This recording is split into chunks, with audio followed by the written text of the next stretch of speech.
Some people just shout Loki at me in the street or on airplanes. They just shout it. What do? You just give a little... Or they go, hey Loki, and I go, I'm Tom, and nice to meet you. What's your name? And they go, Loki. I go, your name is not Loki. What's your name? We can do this all day if you want. Yeah, but exactly. I'm Tom. You're... Exactly. It's at least important for me to know the distinction. It's fine if they don't, but I have to help them understand. So what's the ideal to our general directive to the public at large? What's the best way to catch Tom's eye in a nice, polite, positive way? What do you want to hear? What's the interaction? What's the perfect fan encounter? It's usually not like loud. That's like quiet is better. Because that can draw then 10 other Then people. I'm like, ha, help! Tom! Yeah, not that. Yeah. So, like, actually, yeah.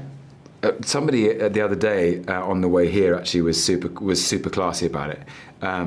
Just like really quietly sidled up to me and said, "I'm so sorry to disturb you. I just wanted to say hello to you because my wife and I are big fans, and I didn't want." Like I wanted to be able to tell her that I had told you today. It was like so cool, and he said my name is Mike, and I was like, oh, my name is Tom, and it was really nice. It was a really nice, cool interaction. Yeah. I'm gonna let you go on this. You've been very busy, but have you watched anything? Have you been able to watch? I tell you my funniest thing. Hang on. Okay, go. I was flying to Kathmandu to start Everest, and I was on a flight, and we had to go. I had to switch planes at one point, and the flight attendant, so sweet, halfway through the flight came up to me and really, really quietly and generously said, Mr. Hiddleston,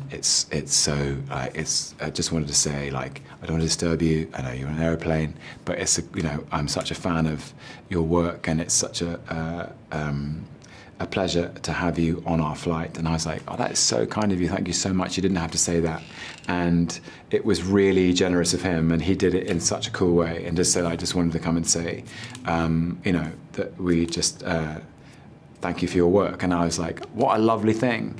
Yeah. And there was a guy across the way who'd had a few, it's fine, he was enjoying the hospitality. Sure. And the flight attendant walked off, and he looked at me and he called across, he went, am I supposed to know who you are? And I went, no, you don't, no, I'm not, I'm no one, I'm no one. Are you a rock star? No, I'm 100% not a rock star. I'm just, why are you going to Nepal? You're playing a gig. I reiterate, I'm not a rock star. I'm actually going trekking in the foothills of the Himalayas. Are you? Oh, you'll love that. Are you a rock star though? And it didn't stop, and at the end of the flight he said, I bet you're a rock star and you're not telling me. I'll find out. And I was like, okay. And we had a really interesting interaction for the next 5 hours where he just kept looking across with kind of skepticism because he thought I was a rock star. But I thought that was a good opener. Am I supposed to know who you are? To be fair, you kind of are a rock star to all of us, Tom. You're very sweet. But I loved that. Right. I did love that. I thought it was a great conversation starter. Am I supposed Should I know who you are? Yeah, I'm going to do that next time I see you, okay? Should I know you? And I said, no, you really shouldn't. There's absolutely no reason why you shouldn't. In fact, I'm happily anonymous in your universe. Yeah, so there you go.